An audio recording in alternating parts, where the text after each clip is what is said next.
this book, The Power of Unwavering Focus, it's incredible. It's fascinating. And again, it's very Dandapani, as in you put real world, actionable, simple ideas and techniques that you mastered in the monastery over 10 years into people's hands where they can take action with it. But I wanted to ask you before we get into it, why write this book now? Why now? Is it a state that the world is in? Is it that you've kind of decided it's time to put these ideas together? But I'm curious, why now? I never really wanted to write a book, and people often said to me, if you write a book and it gets published, then you'll be an expert in the field. And I never look at myself as an expert. And I know publishers will refer to me as an expert so they can sell more books, but I look at myself as a student. I'm always learning about the mind. I can always learn to focus better. So a few years ago, I created online courses because I felt that could reach a lot more people than books. I can change it. It's digital, I can always modify and grow it. And, my wife and a few close friends, they really encouraged me to write a book. And hence I just put it in a book. And, the whole process of writing the book took me about 3 or 4 years. And I think the whole exercise helped me clarify everything very clearly. I wrote it 3 times. I wrote it once, then rewrote the whole thing again, and then rewrote the whole thing again. So this is, even though it's the first edition, it's actually the third edition of writing this, which is great. I think the whole exercise has helped me clarify my thoughts and put it. My question when I was writing the book is like, how is this going to help somebody? And that was always my mission of the purpose, right? Someone should be able to pick it up and be able to use the tools in it in a very simple way to change their lives. And if it fulfills that, then I fulfill the goal of writing the book. Yeah, I started writing a book, I think about 2 years ago. And again, it's a much more arduous process than anyone realizes. I think when Tim Ferriss was here in the studio, he said it's the loneliest thing you can do is write a book. And again, in this world where there's a million books published every year, right? Your book has to cut through probably in the first 5 pages for anyone to pay attention to it. And then it's got to be super value add for that even to change someone's life. And you know that when you're writing it, right? So you're probably thinking, man, this has to be good.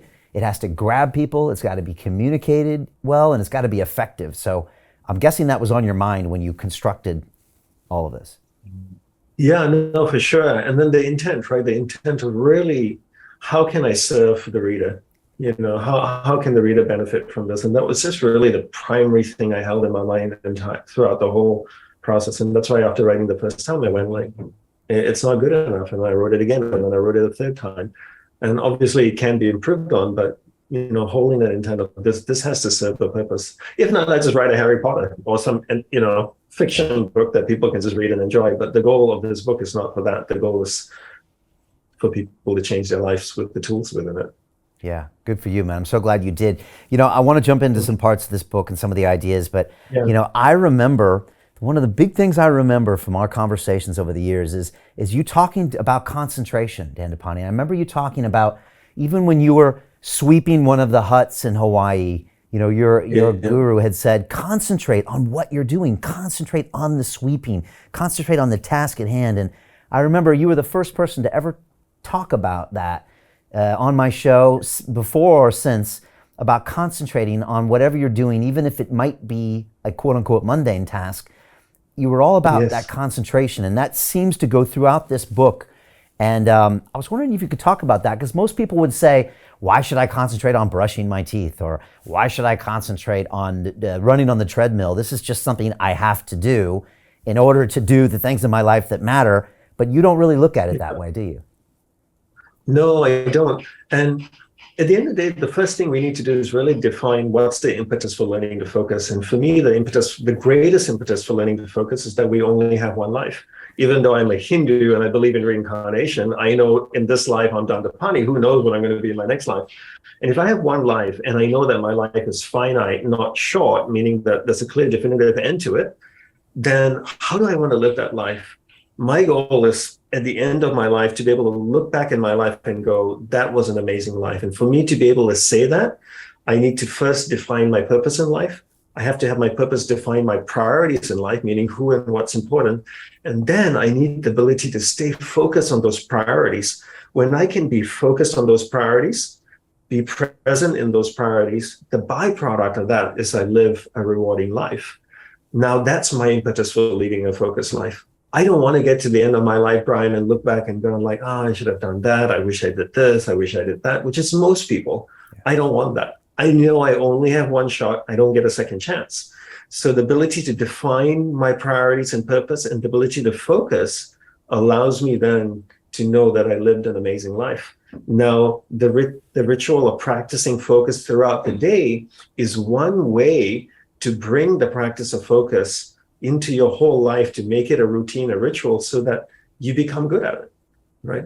And I gave an example, I think, on your show previously of take Usain Bolt, the sprinter, right? I don't know much about him, but, fastest man on earth, still holds the record for 100 meters. I'm assuming his whole day when he was competing was a ritual. Like, he drank water, he exercised, did weight training, running, sprinting, whatever it is, all for 9.56 or 9.58 seconds. His whole day supported that. So I look at it the same way. If I'm spending 2 hours with my daughter every day, what can I do the remaining 22 hours that helps me supports me being focused when I'm with her, so that I can get the most out of the experience with her? And hence, I bring the practice of ritual into brushing the teeth, sweeping the floor, stapling paper, whatever it is I need to do, I bring that practice into it. So when I'm actually with the people I love, doing the things I love, I'm completely present and getting the most out of it.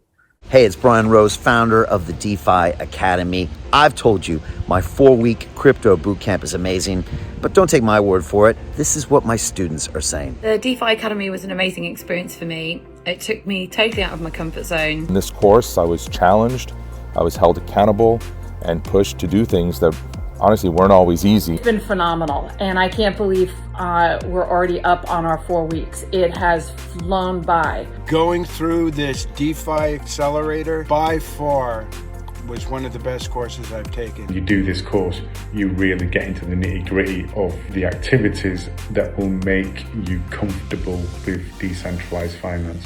Thank you so much to Brian and everyone at London Real and the DeFi Academy for even putting together an amazing course like this. Anybody else that wants to do it, please sign up. It is well worth the money.